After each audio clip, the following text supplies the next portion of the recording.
एक परिवार में एक बालक था, वो बहुत संस्कारवान था। ये कथा हरिराम बाबा के द्वारा सुनाई हुई कथा हम आपको सुना रहे हैं। बहुत संस्कारी बालक था। वो कोई पूर्व जन्म का योग भ्रष्ट था, अपने मैया बाप का अकेले ही था।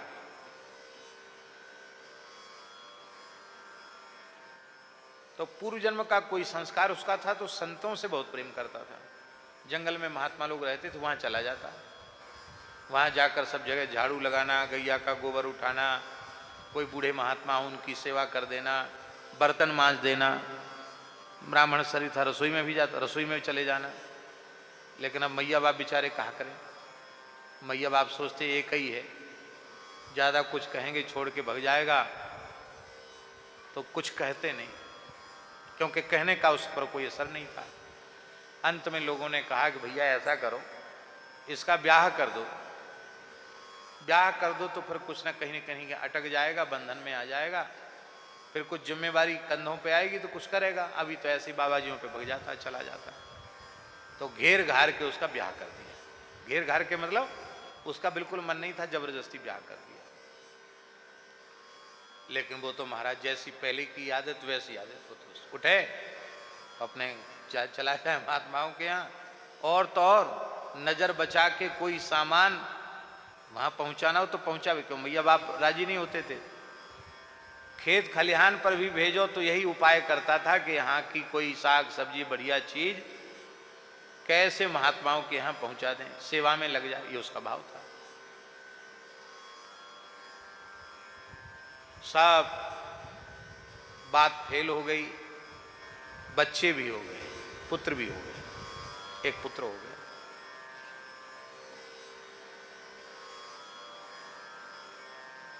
अब वो स्थिति क्या बनी कि अब जब बेटा हो गया तो कुछ दिन बाद अब कलह घर में शुरू हुआ। अब बाप कहता है कि अब तुम बेटा नहीं हो, अब तो तुम खुद बाप बन गए हो, तो हम कब तक रहेंगे, अब तो तुम अपना संभालो। वो कहता कि पिताजी आप भी भजन करो, अब तो आपसे संभलाता हो संभालो, नहीं संभलता हो मत संभालो, राम जी सबका भला। अरे तो हमको ब्रह्म ज्ञान दे रहा है? राम जी रोटी खिलाने आ जाएंगे। घर में कलह होने लग गया। माता पिता एक पक्ष में, उसी मतलब स्वार्थी है ना संसार, कोई कमी नहीं थी घर में, लेकिन सब बोले खाने के लिए तो तुम तैयार हो, काम यहाँ का करते, काम वहां जाके करते हो। तो घर में अब ज्यादा कलह शुरू हुआ, तो उसने ज्यादा समय वहां बिताना शुरू किया। तो जितना वहां समय ज्यादा बितावे उतना यहाँ ज्यादा कलह हो। एक दिन बड़ा परेशान हो गया। उसने कहा महाराज क्या बताएं, बड़ी समस्या है। क्या समस्या है? बोले समस्या ये है कि पहले तो कुछ चैन था घर में, अब तो मुश्किल है। बार बार पिताजी कहे तू बाप बनेगा, बाप बनेगा, तो बड़ी बड़ी आफत आ गई, बड़ा पाप कर दिया जो बाप बन गया। हम क्या करें, हम तो ब्याह ही नहीं करना चाहते थे, अब चक्कर में फंसा दिया, पर क्या करें महाराज। महात्मा ने कहा कि अब हमसे यदि पूछो तो हम तो गीता जी का सूत्र बताएंगे, संन्यासे सर्वथा सुखम त्यागात् शांतिरनंतरम। पद्म पुराण भागवत महात्मा में लिखा रे मुंचाद्य कुटुंबासाम संन्यासे सर्वथा सुखम। पिताजी तो उनमें वैराग्य है नहीं, वो तुम कितना कहोगे भजन की, वो भजन करने वाले हैं नहीं, भजन के संस्कार उनके नहीं, भजन करेंगे नहीं, वो तो मरते दम तक संभालेंगे। और लड़का हो ही गया है तो वंश तो चली जाएगा, तुम उनको छोड़े आओ, फूटी कौड़ी भी मत लाओ घर से। बड़े अच्छे संपन्न परिवार का बालक था। फूटी कौड़ी भी मत लाओ, चले आओ, भजन करो, यहाँ यहीं मन लगता तो यहीं रहो, करो प्रेम से ब्राह्मण बालक को भजन करो, सेवा करो। आप देखो मोह तो मोह होता ना। फिर बोला महाराज क्या कहें, मेरी घरवाली तो बड़ी पतिव्रता है, बड़ी, वो तो कभी झगड़ा नहीं करती है, लेकिन मैं जैसे ही घर छोड़ा नहीं कि वो तो मरी जाएगी। नहीं नहीं कोई मरेगा नहीं। बोले छोटा बच्चा, वो मर जाएगी तो छोटे बच्चे का क्या होगा? छोटा बच्चा भी तो नहीं रहेगा, दूध पीने वाला बच्चा है, वो कैसे रहेगा, वो ही मर जाएगा। फिर मेरी मैया तो प्राण दे देगी मेरे लिए, मेरे पिताजी अकेले क्या करेंगे, फिर तो पिताजी भी मर जाएंगे। क्या करें, ये मोह जो है बंधन तोड़ने नहीं दे रहा है, फिर कैसे काम चलेगा। अरे हम कुछ भी है, जब तक पिताजी नहीं है तब तक ठीक है, पिताजी हैं तब तक ठीक है, पिताजी नहीं रहेंगे तो आखिर तो हमको करना पड़ेगा, हम करेंगे ही। अब हम भी बाबा जी हो जाएं और पिताजी भी, तो इसका क्या होगा। महात्मा बोले देखो ऐसा है, हम ये नहीं कहते कि तुम बाबा जी बन जाओ, लेकिन ये भ्रम अपने मन से निकाल दो कि हम नहीं रहेंगे तो क्या होगा। मर के देख लो, कोई काम रुक जाए तो। तमाम लोग मर गए इस बीमारी में, किसी का कोई काम रुका? संसार का काम रुकता है क्या? रुकता तो है नहीं, वो तो चल रहा है, चलेगा।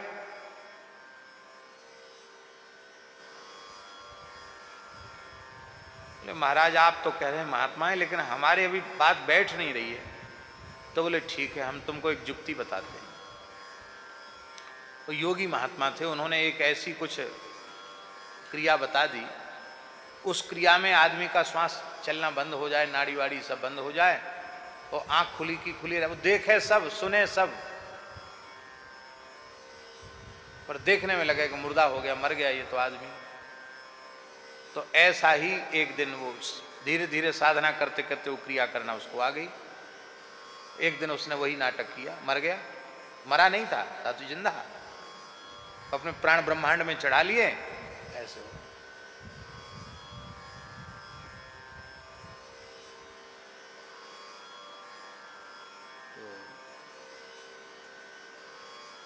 माता पिता गए थे खेत खलिहान, खेत पर गए थे,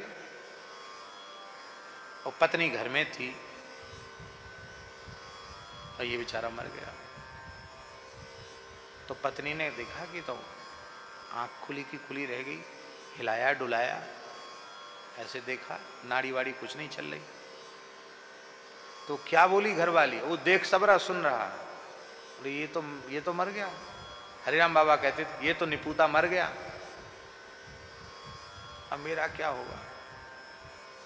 अरे होगा क्या, किसी किसी को आदत होती है ना बोल के बात करने की, जो मन में सोचता वो बोलता है, तो वो बोल के बात करती, बोले अब मेरा क्या होगा, सब घर के लोग आ जाएंगे, चुड़िया फोरी जाएंगी, सिंदूर उजाड़ा जाएगा, फिर ये स्मशान जाएगा, तब तक तो हम कुछ खा पी भी नहीं पाएंगे, रोना और पड़ेगा, जो जो रिश्तेदार आएंगे उनके सामने भी रोना पड़ेगा।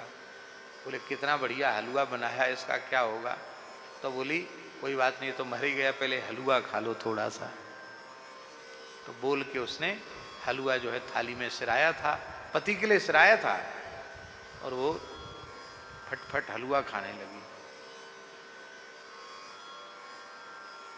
वो कुछ अंगूठी वगैरह सोने की थी, उसको भी धीरे से उतार लिया, क्योंकि मैं तो अब पता नहीं यहाँ रह पाऊंगी कि नहीं इस घर में, ये तो चला जाएगा सोना वोना, तो चैन फैन और जो कुछ था वो निकाल के रख लिया उसने।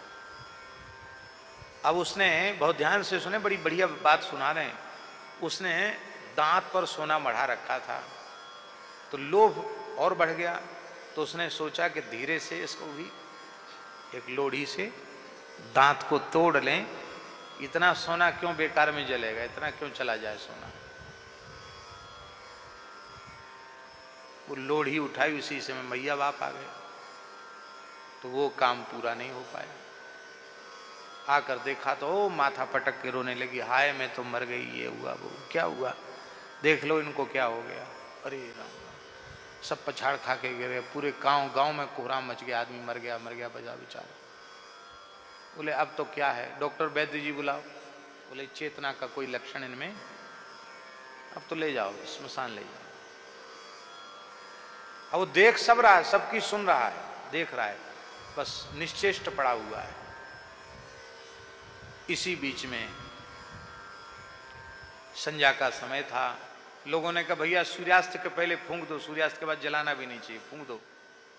महात्मा तो जानते ही थे कि वो उसने पहले से निश्चित था कि तुम नाटक करोगे। बोले महाराज जरूर जला देंगे। बोले कोई बात नहीं, हम वो क्रिया से तुमको उतार भी देंगे, ठीक भी कर देंगे, और बोध संसार का तुम्हें हो जाएगा। महात्मा जी आ गए।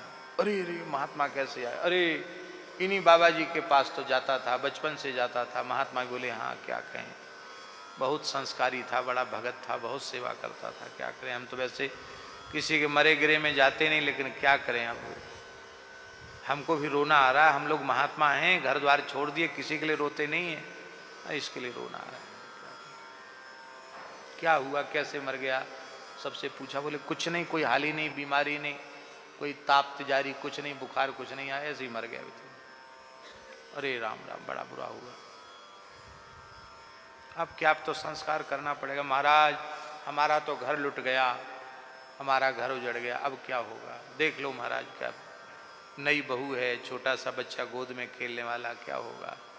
हम लोग वैसे तो बूढ़े नहीं, अब बूढ़े जरूर हो गए इसके मरने को, अब हमारा क्या होगा। महात्मा बोले, भाई देखो बात ऐसी है, आप लोग चाहें तो मैं इसको जीवित कर सकता हूं। महाराज इससे बढ़िया और क्या होगा, इससे अच्छा क्या होगा, लाओ एक कटोरा पानी लाओ। पानी आ गया, पानी को उस बच्चे को ऊपर ऐसे से घुमाया, बुड़ बुड़ बुड़ बुड़ बुड़ बुड़ बुड़ बुड़ बुड़, कुछ मंत्र पढ़े, मंत्र कुछ नहीं, ऐसे बुड़ बुड़ बुड़ बुड़ किया। करने के बाद कहा, अब इसकी बीमारी इस कटोरे में आ गई, अब जैसे ही ये जल जो पिएगा वो तो तत्काल मर जाएगा, इसी स्थिति में पहुंच जाएगा, ये जीवित हो जाएगा। आप लोगों का पुत्र है, आप लोग इतना प्रेम करते, हृदय का टुकड़ा है, कोई बात नहीं, आप लोगों में से जो ज्यादा प्रेम करता हो वो पी ले।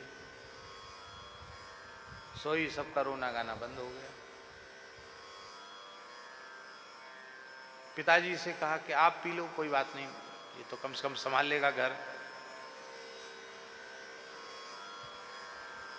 बोले देखो, बड़े जतन से तो हमने खेती संभाली, धंधा संभाला, मकान बनाया, मरने के लिए नहीं बनाया, सीधी सी बात है। हाँ, हम मेहनत करेंगे, पोते को तैयार करेंगे, उसका शादी ब्याह करेंगे, और हम मर जाएं, ये हम क्यों, ये तो निकम्मा है, किसी काम का नहीं। पहले इसने किया क्या, बाप बन गया था तो भी तो कुछ नहीं करता था, यहां की सींक उठा के वहां नहीं रखता था।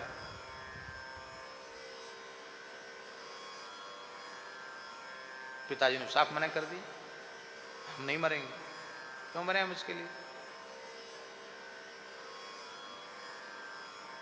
बोले माता जी से, बोले क्या हो, आप तो माँ हैं, माँ तो जन्म भर रोती आप।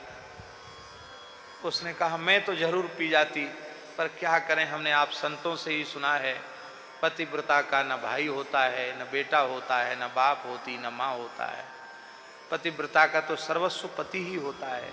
मैं मर तो जाऊं, पर इनका कौन ध्यान रखेगा, इनका ध्यान रखने के लिए तो हमें जिंदा रहना ही पड़ेगा। अब दो लोग किनारे हो गए, मैया बाप, अब बचा कौन, पत्नी बची। वो समझ गई कि अब ये दोनों तो हाथ खड़े कर दे, अब मेरे ऊपर बात आएगी, क्योंकि ये तो फट से कहेंगे कि हम दूसरा ब्याह कर लेंगे, तुम अपने पति के लिए बलिदान कर दो। अब वो तो इतनी उत्तम कोटि की पतिव्रता थी कि मरने के बाद भी हलवा खा गई कड़ाई भर, कि भूखे पेट रोया नहीं जाएगा, वो इतनी उत्तम कोटि की पतिव्रता थी। सन्नाटा छा गया, बोले अब है कोई, तो धीरे से मैया बोली अब क्या कहें, अब तो कोई नहीं है महाराज, छोटा सा बहू है, बहू है। बहू बोली देखो माँ जी, बहुत हो गया, मैंने बहुत सहन कर लिया, तुम्हारा आपसे नहीं सहेंगे, हमारे बाप पे कोई कमी नहीं है धन की, हम अपने बालक को ले जाएंगे, अपने मायके में अपना भरण पोषण कर लेंगे, हम मरने के लिए राजी नहीं है। तुम्हारा बेटा तुम मरने के लिए राजी नहीं हो तो हम क्यों मरें।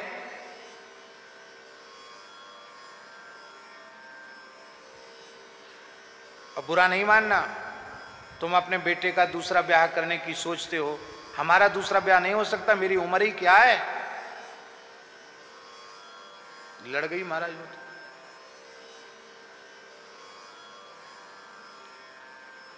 महात्मा बोले और कोई इसके मित्र हो, गांव का कोई व्यक्ति हो। गांव के लोग धीरे धीरे किनारे होने लगे हैं। मैया बाप तो मर नहीं रहे, बहू ने हाथ खड़े कर दिए, दूसरा ब्याह करने के लिए राजी है। हम कहे मरेंगे इनके चीन मरे जिए ही अपने भाग्य से। महात्मा ने कहा मेरे आगे पीछे कोई रोने वाला नहीं है। यदि आप लोग कहें आपका पुत्र वापस आए मैं ही पी। अरे महाराज क्या कहना, आपसे जितना उदार हृदय दयालु करुणामय महाराज धन्य है। पर स्वार्थ के कारण संतन धरा शरीर, पर उपकार वचन मन काया, यही तो संत का स्वरूप है, संत का स्वभाव है। महाराज आप तो बड़े परोपकारी हैं। बिल्कुल सच्ची बात है, कोई आगे पीछे, आप तो क्या है राम राम करके मरेंगे, भगवान के पास जाएंगे। आप पी लो, तो आपको पीना भी चाहिए। क्यों? क्योंकि ये सबसे ज्यादा आपकी ही सेवा करता था।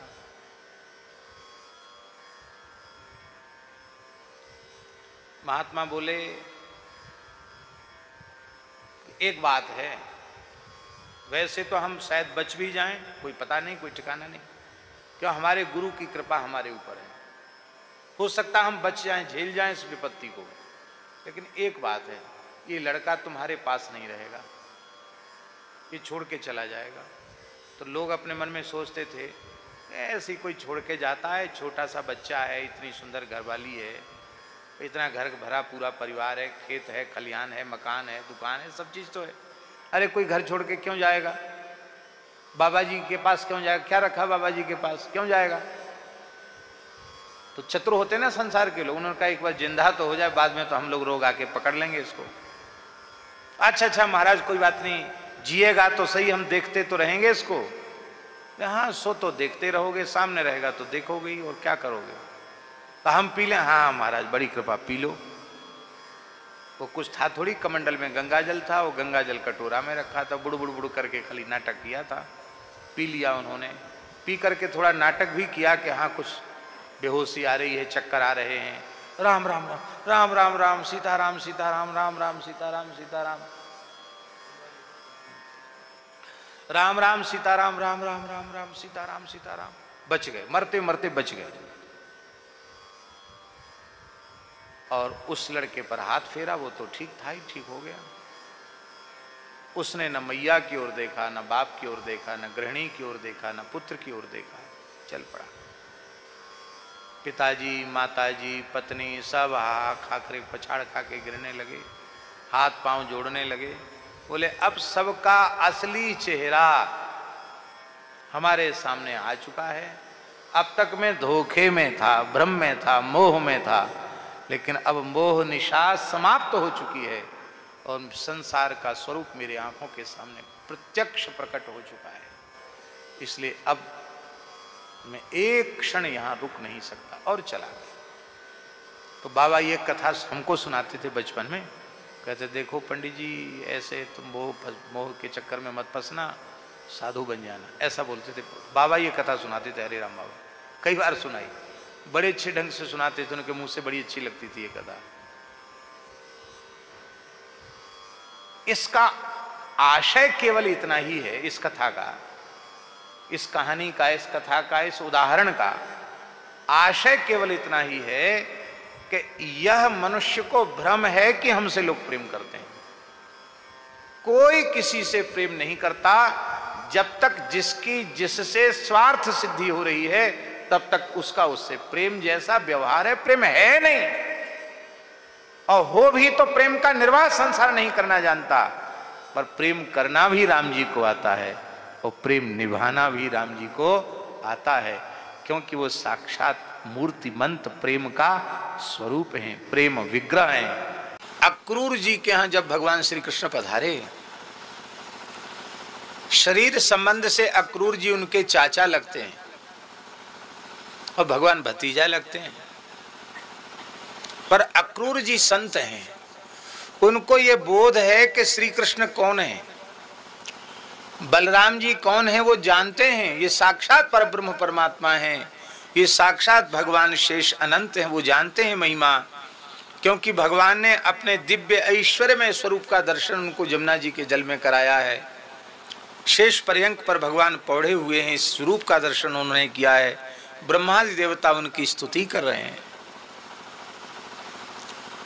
तो जब ब्रज से भगवान को लेकर के अक्रूर जी आए मथुरा, तो अक्रूर जी रोने लगे, बोले हम आपको छोड़ के नहीं जाएंगे, आप हमारे घर चलो, आपके सेवक की कुटिया आपकी चरण रज की प्रतीक्षा कर रही है। भगवान बोले देखो चाचा जी, आप कंस के दूत हैं और कंस की आज्ञा से आप आए हैं, दूत बन के आपका काम पूरा हो गया।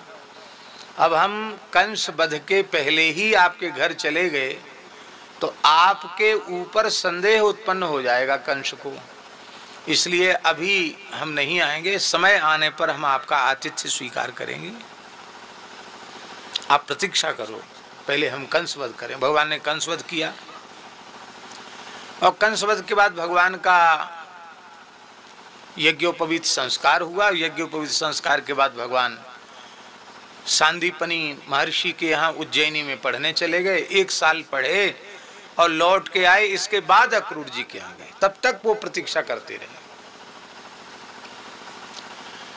तो अक्रूर जी ने बड़ा जोर का स्वागत किया भगवान का, दिव्य वाद्य बज रहे हैं, बाजे बज रहे हैं, पुष्प वर्षा हो रही, ब्राह्मण मंत्रोच्चारण कर रहे हैं, पलक पावड़े बिछाकर स्वागत किया, भगवान को सुंदर स्वर्ण सिंहासन पर विराजमान किया, चरण धोने के लिए झाड़ी लेके आए। तो भगवान बोले कि चाचा जी क्या हो गया आपको, हम आपके भतीजे हैं, आपको प्रणाम करते हैं, आप हमें आशीर्वाद देते हैं, यशस्वी भव, सुखी भव, दीर्घायुर्भव। और ये आज क्या उल्टा काम कर रहे हो? अक्रूर जी बोले महाराज अब ठगो मत, हम आपको पहचान गए हैं, आप कौन हैं, आपने अपनी पहचान करवा दी है कि आप कौन हैं, अब आप ठग रहे हो कि आप चाचा जी हैं, भतीजा जी हैं, ये सब मत बोलो। देखो आपने घोषणा की है अहम भक्त पराधीन, मैं भक्तों के अधीन हूँ,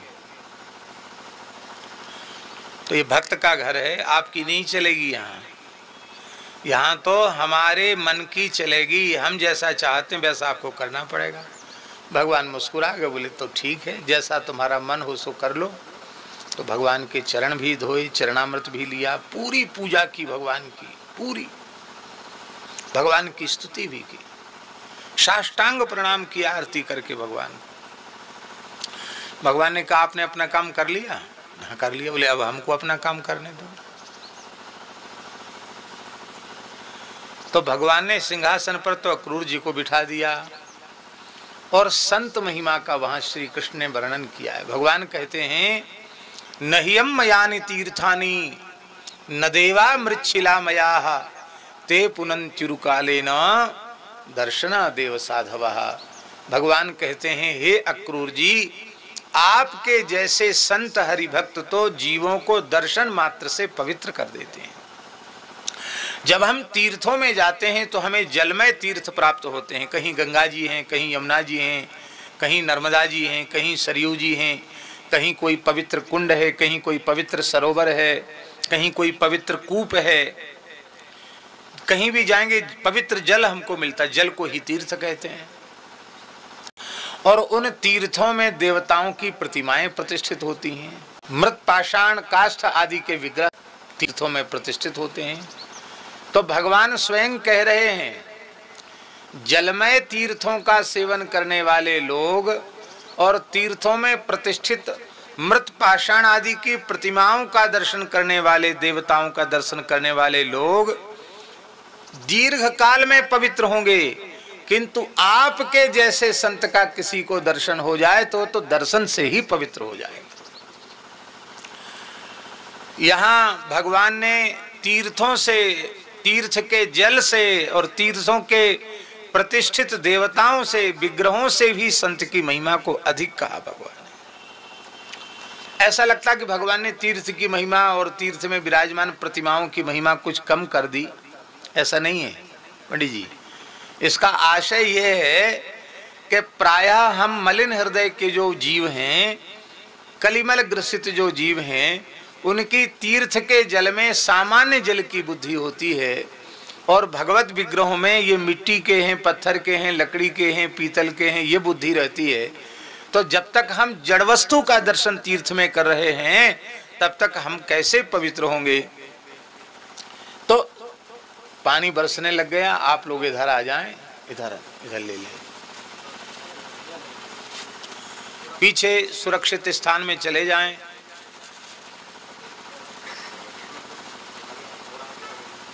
यहाँ बिछा लो। रोज ये संध्या का नियम है, संध्या को थोड़ी देर में पानी आता ही है।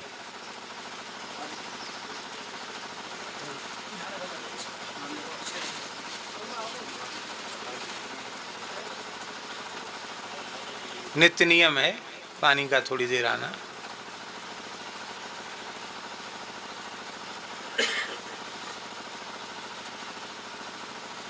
यहाँ रख लो, यहाँ इधर इस तरफ, यहाँ जगह है, यहाँ रख लो। और इधर यहाँ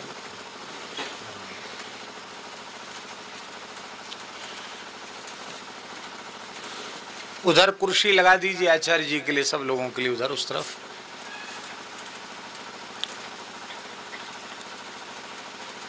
फिर भगवान ने कुरुक्षेत्र के मैदान में जब सूर्य ग्रहण के अवसर पर सारी धरती के संत इकट्ठे हुए तो भगवान ने फिर कहा, वक्ता एक ही है श्री कृष्ण।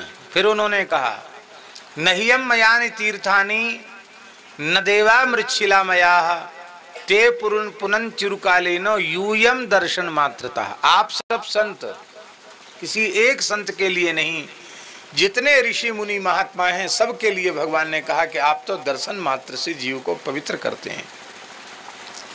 फिर 12वें स्कंध में भगवान शिव ने कहा मार्कंडेय ऋषि के प्रसंग में, नहियम मयानि तीर्थानि न देवास चेतनोज्जिता ते पुनंचिरुकालेन दर्शना देव साधवा। अर्थ एक ही है।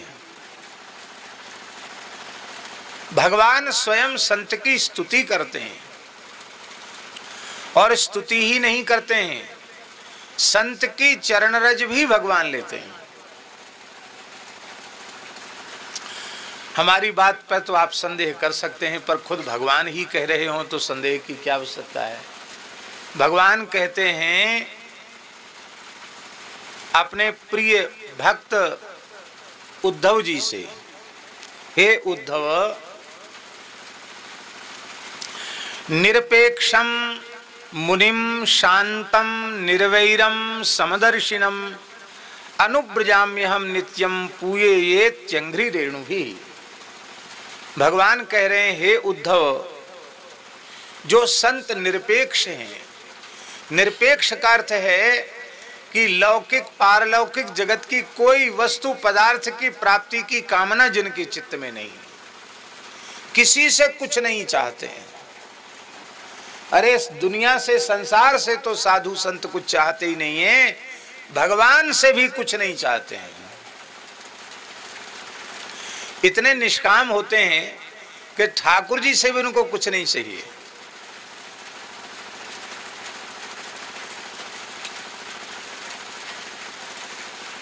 निरपेक्ष होते हैं, जिनको कबहु न चाहिए कछु, तुम सन सहज स्नेह बसहु निरंतर तास उर सो राउर निजगे। भगवान के निवास स्थान जहां गिनाए गए वहां कहा गया महर्षि वाल्मीकि जी के द्वारा कि जिनको कबहु न चाहिए कछु, जिनको कभी कुछ नहीं चाहिए, और आपसे जिनका स्वाभाविक प्रेम है, स्नेह है, हे राम जी आप उनके हृदय में निवास कीजिए, क्योंकि उनका हृदय तो आपका निज निवास स्थान है, आपका अपना घर है। अपने घर में ही धर्मशाला में आप कितने दिन ठहरोगे? होटल में, धर्मशाला में कितने दिन ठहरोगे? 2 दिन 4 दिन, जितने दिन आप प्रवास में हैं। अपने घर में तो हमेशा ही रहता है व्यक्ति। तो भगवान का घर क्या है? ऐसे निरपेक्ष संत ही भगवान का घर है। भगवान ऐसे संतों के हृदय में निवास करते हैं।